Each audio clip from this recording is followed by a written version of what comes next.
Everybody knows wealthy families do things differently, from how they travel, how they vacation, to having a Michelin rated chef cook them grilled cheese at their personal home.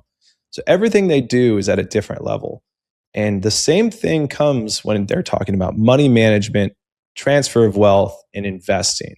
But the cool part is most of the strategies that they apply, anyone can do this. And we're going to show you how.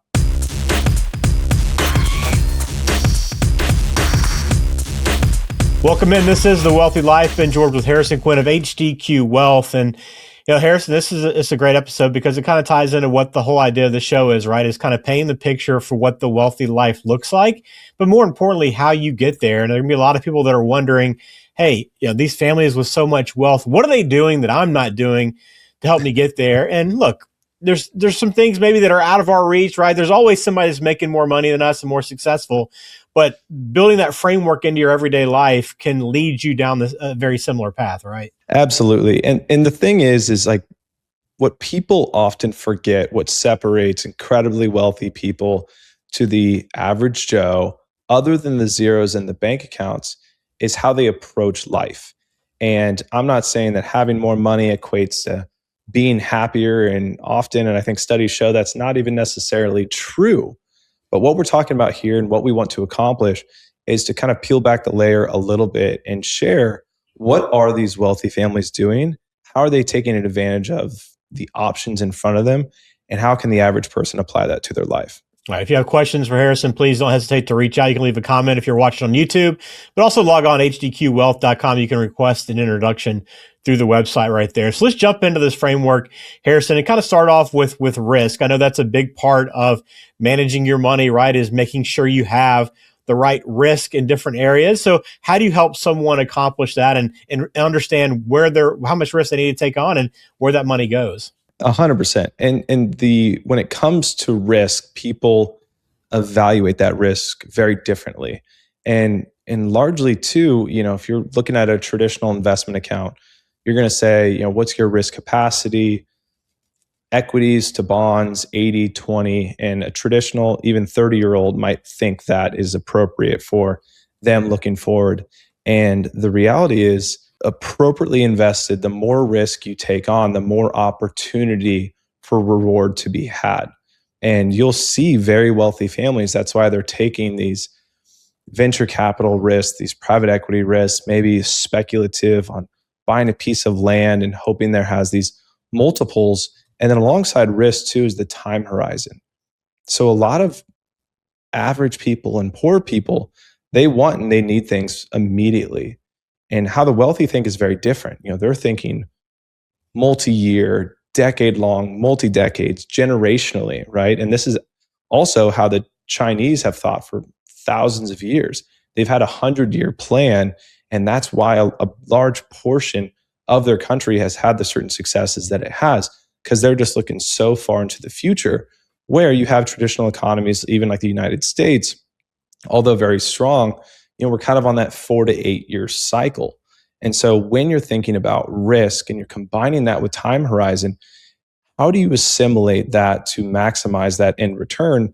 And the reality is you don't need that type of liquidity, even if your accounts are small, for many, many years. And a perfect example for the average person is an individual retirement account or a Roth IRA, to where people are scared of the volatility inside of that investment account. But the truth of the matter is, if you're 22 or 25 or even 30, you've got 30 or 30 plus years in that account before you even think about touching it. So you'd want, effectively, if you can handle that risk and volatility in that account, the most appropriately held risk inside that account to get that maximum level gain. And that type of risk and capacity, when you view opportunity in investment deals as a wealthy family, you're looking out onto the future.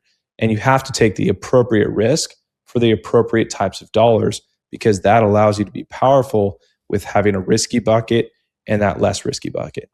Yeah, thinking about risk is so important, kind of a great place to kind of lead this conversation off when you're talking about building wealth and growing wealth. So you want to have that correct framework in place. All right, let's talk taxes, and Harrison, because this is obviously a spot where you can save a lot of your own dollars, right? You can be as efficient as possible with the money that you're making and the money that you're growing. So how do wealthy families approach taxes?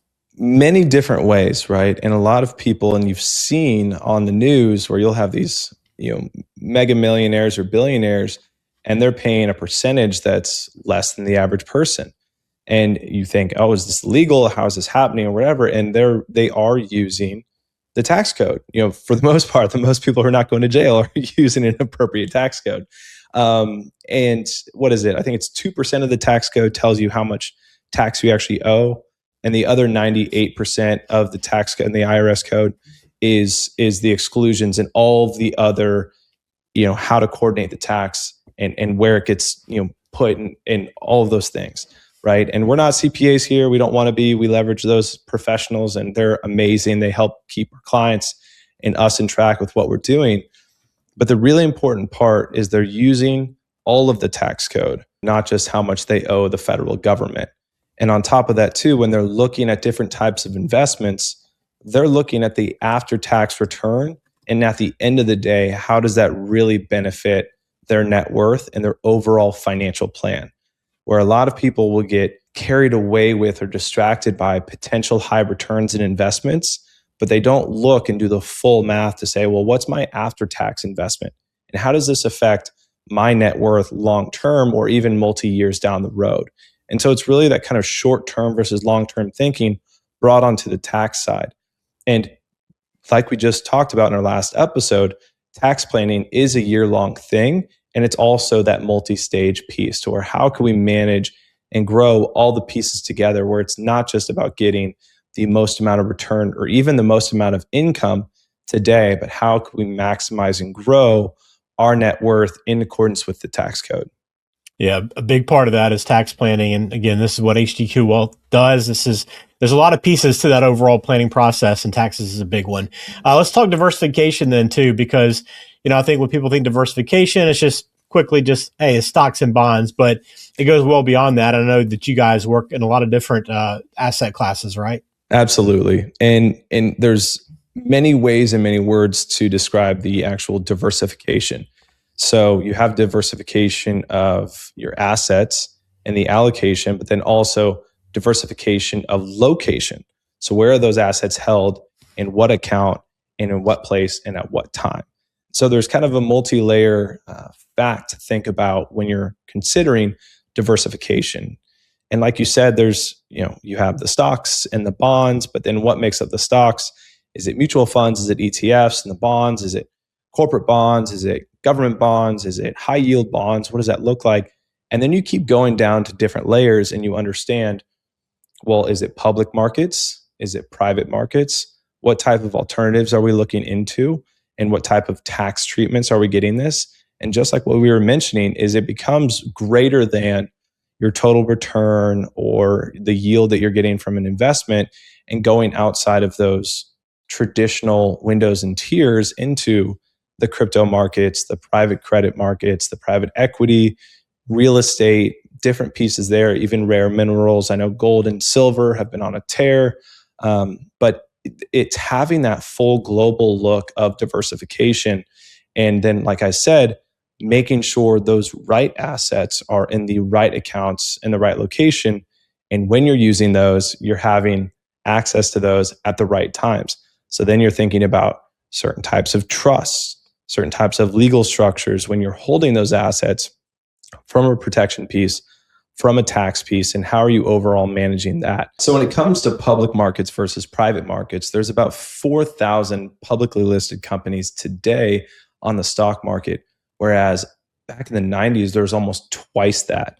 And so what this means is many of the successful and growing companies are actually not publicly listed, and this allows for less regulations and more growth opportunities. And this is where a lot of wealthy families are having access to these private deals.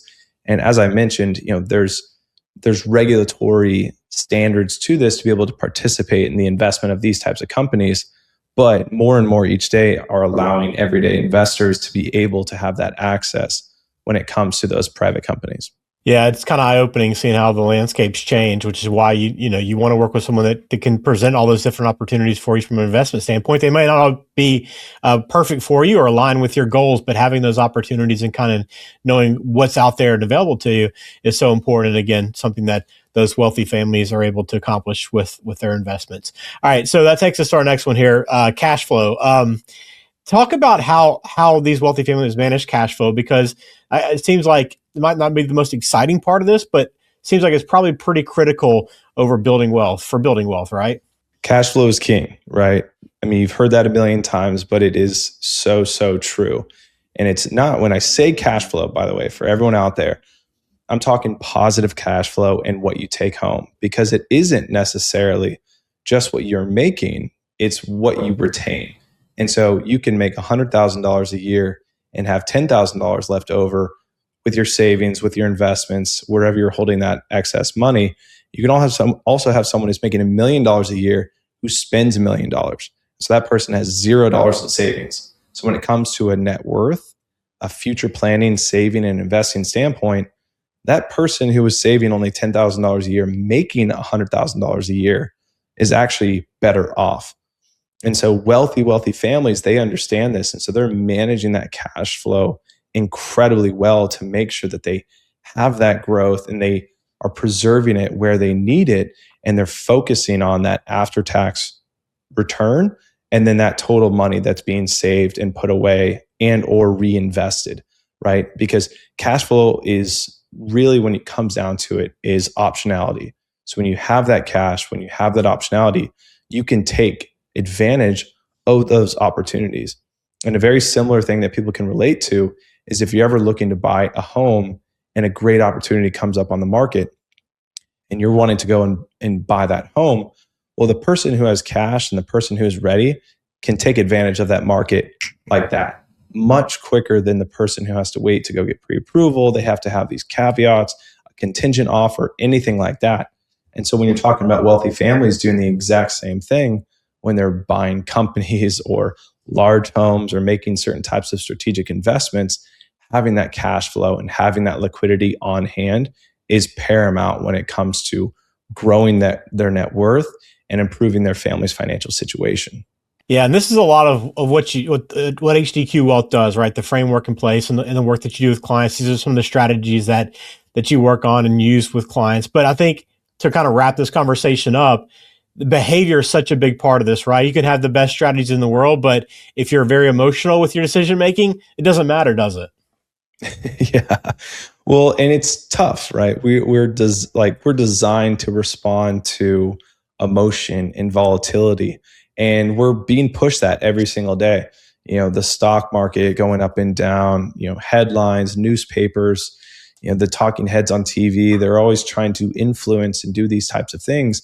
And what wealthy families understand better than anyone else is that is noise. And they will nix that out, they'll eliminate that. And to do a better job of even eliminating that noise and also their personal bias is they're recruiting professionals in that industry. And so you'll have a successful, wealthy family who made their money making chairs or beds or something that is really unique to them. But they understand that when it comes to personal finance or the stock market or cryptocurrency, that is not their wheelhouse. And not only are they not professionals or experts in that world, but they don't want to be emotionally tied or invested into the outcome. And so it's de-risking, denoising, eliminating all the headache when it comes to that piece and positioning themselves to have optimal success down the road.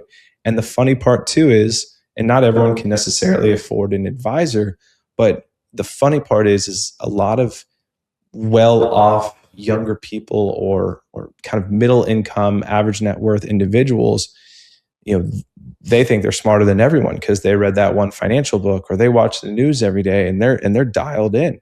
And the reality is half of what professionals in the financial planning and personal financial planning world is doing is protecting you from you being the end client, because that emotion that's tied to even the success of your portfolio and you made that stock pick or whatever you're tied up on, it's protecting you from you and having an emotionless connection to the outcome, which is looking for the best piece and the best success for your family. And that's what wealthy families do incredibly, incredibly well, because they know their strengths.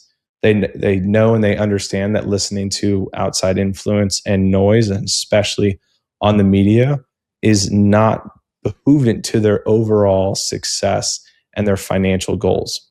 Well, if you're ready to start applying this type of planning to your life and to your family, get in touch, schedule a conversation, request an introduction with HDQ Wealth at hdqwealth.com. This is what they do every day with their clients, and kind of wanted to peel back the curtain a little bit to kind of give you a better idea of what that looks like for wealthy families. But the good news is that it's something that you can do and apply right now to your life and to your financial future. So take advantage of that. Hopefully this helps you out a little bit. Any final thoughts, Harrison, before we get out? Wealthy is a state of mind. And truly, that is how you begin down that path.